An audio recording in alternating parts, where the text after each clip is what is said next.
नमस्कार, आप लाइव बिहार देख रहे हैं। मैं हूं राजमोहन तिवारी। तो देखिए, बिहार में विधानसभा चुनाव से पहले इन दिनों एसआईआर का मुद्दा लगातार सियासी गर्माहट बढ़ाए हुए है और आप देख रहे हैं लोकसभा में नेता प्रतिपक्ष राहुल गांधी, बिहार विधानसभा के नेता प्रतिपक्ष तेजस्वी यादव 17 अगस्त से ही बिहार में वोटर अधिकार यात्रा पर निकले हुए हैं। लगातार जनता के बीच जा रहे हैं, रोड शो हो रहा है और इस दौरान वोट बचाने के बातों को उठाया जा रहा है, लोगों को बुलवाया जा रहा है। किनका वोट कट गया, किनका नाम हट गया, कौन जिंदा है, जिसे मृत घोषित कर दिया चुनाव आयोग ने। और चुनाव से पहले इस मुद्दे ने बिहार की सियासत को बहुत ज्यादा अभी गर्म किया है। तो आज हम बात इसी पर करेंगे जो राहुल गांधी और तेजस्वी यादव दावे कर रहे हैं, घूम घूम कर लोगों को जगाने की बात कर रहे हैं। सच्चाई कितना, झूठ कितना, चुनाव आयोग की बात सही, राहुल गांधी और तेजस्वी यादव की बात सही। हमारे साथ वरिष्ठ पत्रकार प्रवीण बागी मौजूद हैं। तो कैसे देख रहे हैं अब तक की जो यात्रा रही है और इस यात्रा के दौरान जिन लोगों को सामने लाया गया और बताया गया कि इनका वोट चोरी हो गया है। देखिए, यात्रा की प्लानिंग तो बहुत अच्छी थी। जनता के बीच जा करके अपनी बात कहना ये राजनीति का एक तरीका है, जनता को अपने साथ जोड़ने का एक माध्यम है। इस तरह की यात्राएं या जनसभाएं, इसी के माध्यम से नेता और जनता के बीच कनेक्ट बनता है। तो ये इस अर्थ में देखिए तो ये अच्छी योजना है। मगर जिस मुद्दे को लेकर के ये यात्रा शुरू की गई है, इसका नाम दिया गया है वोट अधिकार यात्रा।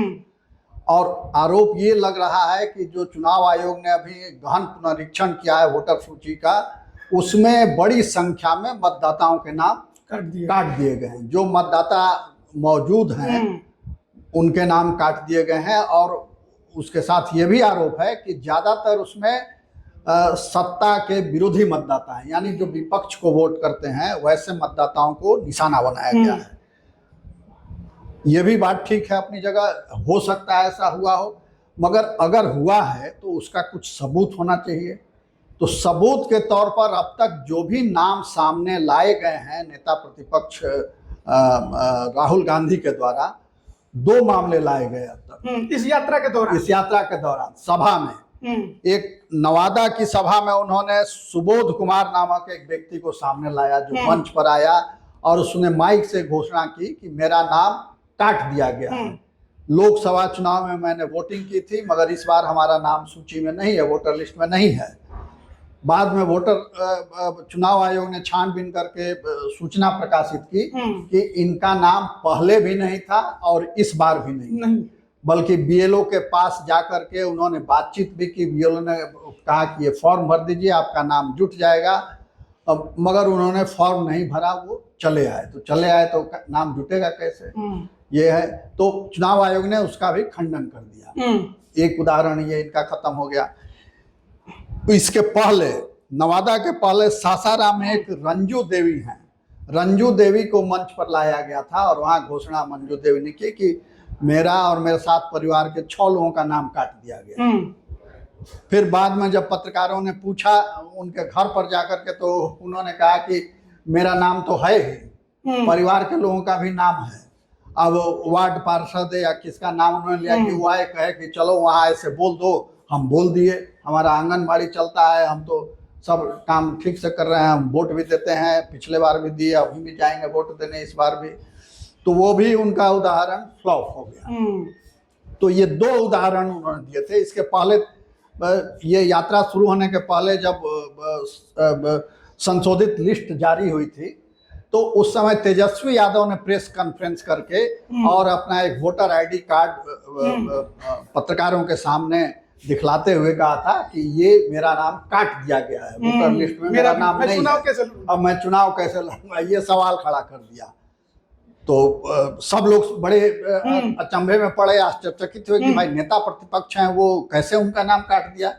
फिर तुरंत चुनाव आयोग ने जानकारी दी कि इनका नाम है और जो वोटर आई कार्ड ये दिखला रहे हैं वो अवैध है, वो रद्द कर दिया गया है बहुत पहले, वो है ही नहीं, अस्तित्व में नहीं है। इसके लिए उनको नोटिस भी भेज और फिर उसके बाद नोटिस उनको भेज दिया। तो उनका भी जो उदाहरण उन्होंने भी दिया वो भी फ्लॉप हो गया। उसके बाद एक व्यास जी हैं, रिटायर्ड IAS अधिकारी, उन्होंने भी कहा कि हमारा भी नाम काट दिया गया। फिर चुनाव आयोग ने जो जिला अधिकारी हैं पटना के, उन्होंने जानकारी दी कि नहीं, इनका भी नाम मौजूद है और ये नंबर है, ये बूथ में है, ये पूरा फोटो के साथ उनका वो प्रकाशित कराया गया, मीडिया को भेजा गया। तो जितने उदाहरण अब तक आए सब फ्लॉप हो गए। यानी ये दर्शाता है कि इस अभियान को शुरू करने के पहले कोई ठोस होमवर्क नहीं किया गया। सुनी सुनाई बात, हवाई बातें लेकर के जनता के बीच बड़े बड़े नेता चले आए और अब भद पिट रही है। जो भी थोड़ा बहुत लोग कन्विंस हो सकते थे या एक भ्रम की स्थिति बनती, वो भ्रम भी छट रहा है और कन्विंस होना तो दूर की बात है। तो ये हो रहा है। और दूसरी बात ये है कि यात्रा जब शुरू होती है तो एकदम लगातार चलती है। ये यात्रा बीच में ब्रेक हो जा रही है, फिर कहीं चले जा रहे हैं, राहुल गांधी अलग चले जा रहे हैं, तेजस्वी यादव अलग चले जा रहे हैं, फिर आ रहे हैं, फिर यात्रा शुरू हो जा रही है। तो ये खैर उनकी कुछ मजबूरी रही होगी जिसके चलते वो गए वहाँ। लोकसभा में जरूरी काम रहा होगा और उपराष्ट्रपति पद के नॉमिनेशन कराना था, तो ये सब भी जरूरी विधायी कार्य हैं तो जाना पड़ता है। मगर इसमें एक घाटा ये है कि तेजस्वी यादव इसके पहले जो मुद्दे उठा रहे थे चुनाव को लेकर के, कि पढ़ाई, दवाई, रोजगार और ये बेहतर जीवन बिहार में, पलायन के खिलाफ अभियान, ये सब उनका नारा था और ये जनता को भा भी रहा था। जनता कन्विंस हो रही थी कि ये सही मुद्दा इन्होंने पकड़ा है और जो जो उन्होंने कहा कि हम सरकार में आएंगे तो ये काम करेंगे, बिजली 200 यूनिट बिजली फ्री करेंगे, ये जो सामाजिक सुरक्षा पेंशन है उसको बढ़ाएंगे, और भी कई घोषणाएं उन्होंने की थी, वो सब आनंद फानन में नीतीश सरकार ने उसको लागू कर दिया। तो वो वहां मार खा गए। और बाकी के जो मुद्दे थे, पलायन वाकई बिहार में एक बड़ी समस्या है। अभी ये आज ही कई ट्रेनें शुरू करने की घोषणा की रेल मंत्री ने यहाँ आकर के, और कहा कि छठ में और दीपावली में 1200 स्पेशल ट्रेन चलाया जाएगा। तो ये साफ बताता है कि इतने अधिक लोग बिहार से बाहर हैं कि जो त्यौहार में यहाँ आएंगे उनकी सुविधा के लिए ये 1200 स्पेशल ट्रेनें चल रही हैं। तो ये एक बड़ा सवाल है कि आखिर बिहार से इतना पलायन होता क्यों है। तो सीधा इसका जवाब है कि यहाँ रोजगार के अवसर नहीं है, यहाँ नौकरी नहीं है। और ये भी सच है कि तेजस्वी यादव की पहल पर ही शिक्षकों की नियुक्ति का काम शुरू हुआ बिहार में, और 4-5 लाख तो अब तक हमको लगता है कि हो चुकी है नियुक्ति, अभी प्रक्रिया जारी ही है। तो इससे आप समझ सकते हैं कि क्या प्राथमिक शिक्षा और इन्हीं मुद्दों को लेकर 2020 में आरजेडी बड़ी पार्टी बनी थी और उन्होंने नब्ज पकड़ा था। तेजस्वी यादव ने बिहार की जनता का नब्ज पकड़ा था, जो घर घर की समस्या है उसको उन्होंने एड्रेस करने की कोशिश की। आप ये कह रहे हैं कि तेजस्वी यादव मुद्दे से भटक गए। अब वो भी वोट चोरी कहते हैं, राहुल गांधी के पीछे पीछे घूम रहे हैं, उनकी गाड़ी चला रहे हैं, ड्राइवर बन गए हैं। तो एक फेक मुद्दा, एक बिना अर्थ का मुद्दा, जिसमें कोई तथ्य नहीं है, कोई तर्क नहीं है, कोई उसका जनता के बीच उसकी पैठ नहीं है उस मुद्दे की, उस मुद्दे को लेकर के झुंझुना बजाते घूम रहे हैं। और तेजस्वी यादव जो जेन्युइन मुद्दा उठा रहे थे वो भी उसमें शामिल हो गए। अपना मुद्दा छोड़ करके जो जनता को प्रभावित करता है, जो बिहार के लोगों के सरोकार का मुद्दा था, उस मुद्दा को छोड़ करके वो एक नकली मुद्दा को लेकर के उसके साथ चल दिए हैं। तो ये तेजस्वी के लिए घाटे का सौदा है। ये जो वोट अधिकार यात्रा राहुल गांधी की यात्रा है, कांग्रेस की यात्रा है, ये तेजस्वी के लिए घाटे का सौदा है। राहुल गांधी का क्या है, कांग्रेस का क्या है बिहार में? वो तो राजद के भरोसे है। राजद जितनी सीटें देगा, जहां चाहेगा जितवा देगा, जहां चाहेगा हरवा देगा। तो उनका कुछ है नहीं। जो पूंजी पगहा यहाँ है, राजनीतिक पूंजी पगहा, वो राजद के पास है। और कांग्रेस अब उसको भी मटियामेट करने पर तुल गई है। खुद की तो लुटिया डुबो ही चुकी है वो पार्टी। अब राजद की लुटिया डुबाने पर लग गए हैं ये कांग्रेस के नेता।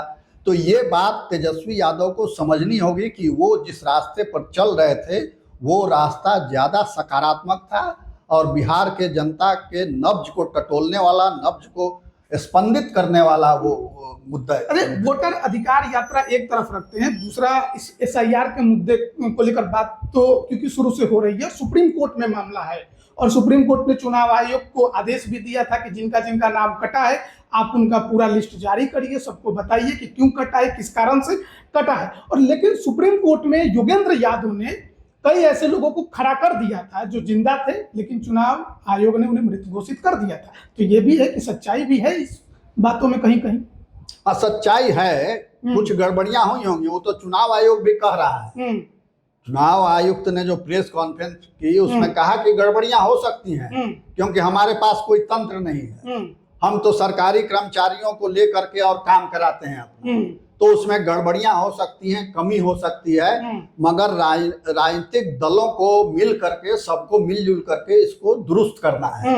उन्होंने आह्वान भी किया कि सभी दल इसमें सहयोग करें कि कैसे इसको और ज्यादा सही किया जाए जो वोटर लिस्ट है। और उन्होंने ये भी कहा कि जो जारी हुआ है वोटर लिस्ट या जो नाम काटे गए हैं उस पर सभी दलों के नेताओं का दस्तखत है। माने BLO तो चुनाव आयोग का आदमी हुआ और BLA जो अपॉइंट किए गए थे पॉलिटिकल पार्टियों के द्वारा, उस पर उसका भी दस्तखत है। उन्होंने दिखलाया कि देखिए दस्तखत सबका है, जो वहां बांटा गया पत्रकारों को जो दस्तावेज, उसमें तो मान लीजिए कि सरकारी आदमी ने गड़बड़ किया, गलती से नाम काट दिया किसी का, या जानबूझ करके भी हो सकता है काट दिया, तो जो BLA है, जो पॉलिटिकल पार्टी का प्रतिनिधि है, उसको तो ध्यान देना चाहिए। इसका मतलब कि उसने भी ध्यान नहीं दिया, तब ये गड़बड़ियां हुई। और मगर गड़बड़ियां ठीक है हुई, चुनाव आयोग भी मान रहा है कि गड़बड़ियां हुई तो उसको सुधारने का मौका है। उसको सुधारने के बजाय ये और उसका प्रोपेगेंडा करना और ये यात्रा निकालना, इसका आउटपुट क्या होगा? आउटपुट तो कुछ होने वाला नहीं है। इससे आपका ना वोट बढ़ेगा, ना चुनाव जो वोटर लिस्ट जारी हुआ उसमें कुछ सुधार होगा। तो ये एक अजीब तरह का खेल चल रहा है राजनीति में। जब SIR शुरू में करने की बात कही थी, मुझे याद है आपने भी कहा था कि ये जो तरीका है जो अभी के हालात में किया जा रहा है वो टाइमिंग सही नहीं है। आपने भी इस पर सवाल शुरू में उठाए थे, तो आपको लगता है कि वो टाइमिंग परफेक्ट हो गई है या सब कुछ ठीक हो गया? टाइमिंग नहीं, उसमें जो प्रक्रिया थी वो प्रक्रिया, तेजस्वी ने भी ये बात कही थी कि SIR से हमारा विरोध नहीं है, हमारा विरोध उसकी प्रक्रिया से है। प्रक्रिया में इतने तरह के दस्तावेज उसमें मांगे गए थे और वो उसमें ईयर वाइज अलग अलग कर दिया गया था कि इससे इस साल तक आपका है तो आपको जन्म प्रमाण पत्र देना होगा, इससे इस साल के बीच के आप हैं तो आपको ये देना होगा, आपको वो देना होगा। आधार कार्ड 11 तरह के दस्तावेज उसने डिक्लेयर किए थे कि इन्हीं 11 तरह के दस्तावेज किसको किसको कौन सा दस्तावेज देना है, ये क्राइटेरिया उसने बनाया हुआ था। तो ये थोड़ा जटिल प्रक्रिया थी क्योंकि उसमें विरोधाभास भी था। आप आधार को मान्य नहीं कर रहे हैं, पुराने वोटर कार्ड को मान्य नहीं कर रहे हैं और निवास प्रमाण पत्र को मान्य कर रहे हैं। और निवास प्रमाण पत्र बनेगा कैसे? तो वो आधार के आधार पर निवास जो बनेगा प्रमाण पत्र, उसको आप मान रहे हैं, यानी आप जिस डॉक्यूमेंट को नकार रहे हैं उसी डॉक्यूमेंट के आधार पर बने दस्तावेज को स्वीकार कर रहे हैं। तो ये बड़ा विरोधाभास है। और हालांकि इसको बाद में रिलैक्स किया गया इसमें कि कोई भी दस्तावेज आप दे दीजिए जिससे प्रमाणित हो कि आप यहाँ रहते हैं, जेन्युइन आदमी हैं।